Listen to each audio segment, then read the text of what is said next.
চলো তো আজি মই বনাব লৈছোঁ মটন এতিয়া মটন দিছে আজি মটন বনাম হয় তো মটনখিনি ভালকৈ ধুই ল'ব এনেকৈ ধোৱাৰ পিছত ৰেডি কৰি ল'ব তো ইয়াতে এড কৰিম মই জিঞ্জাৰ গাৰ্লিক পেষ্ট এড কৰিলোঁ আৰু এড কৰি দিম মই জলকীয়া আৰু এড কৰি দিম মই পিঁয়াজ এড কৰিম জিৰা পাউডাৰ ধনিয়া পাউডাৰ এইটো মটন মছলা মিট মছলা আৰু চিলি পাউডাৰ হালধি নিমখ তো নিমখ এড কৰিলোঁ এইখিনি এতিয়া মিক্স কৰি ধুনীয়াকৈ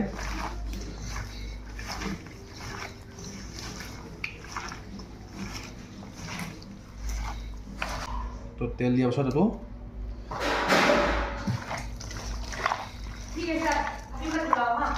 মচলা ধুনীয়াকৈ কৰিব তো এইটো মই 10 মিনিটমান এনেকৈ ৰাখি দিওঁ 10 মিনিট এনেকৈ থৈ দিম মই তাৰপিছত এতিয়া মই তেল ঢালিম তেল গৰম হৈ গ'ল এতিয়া মই ঢালিম এটা তেজপাত লং ইলাইচি দালচিনি আৰু যি গৰম মছলা আছে ঢালি দিছোঁ এইখিনি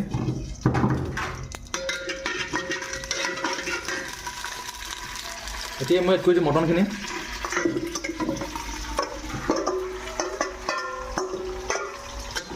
ইয়াত একো মছলা ঢালিব নালাগে চব ভালাই আছে বাছ এইটো লাগি থাকিব লাগে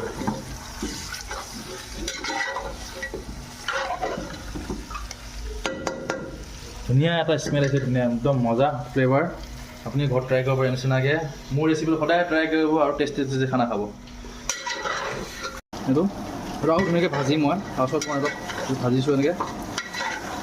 গেছটো খালি কম কৰি ল'ব খালি বেছি স্পীড নকৰিব যেতিয়ালৈ পিঁয়াজখিনি গলি নাযায় তেতিয়ালৈ মই ভাজি দিম অলপ পানী দিম ইয়াতে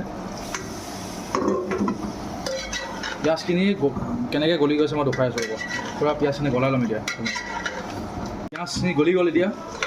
আৰু যেতিয়ালৈ পিঁয়াজখিনি গলি নাযায় তেতিয়ালৈ কুকাৰ চিটি মাৰিব নালাগে ন পিঁয়াজখিনি ৰখি যায় তো এতিয়া পিঁয়াজখিনি যেতিয়া গলি গ'ল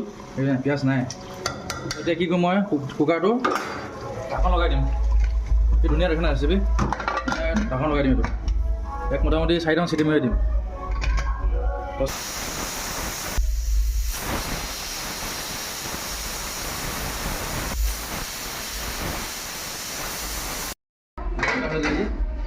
मटन खाइছিলাম भैया बड़ी खतरनाक मटन एकदम A1 मटन मजा रेसिपी मजा तो এই নিচিনা মটন যদি খাবলৈ মন আছে তো মোৰ ৰেচিপিটো জলদি ফ'ল' কৰক আৰু ফেচবুক পেজটো ফ'ল' কৰি দিওঁ দেই ধুনীয়া ৰেচিপি আনি থ'ব মই আৰু এইটো নাই মজা মজা মজা তেল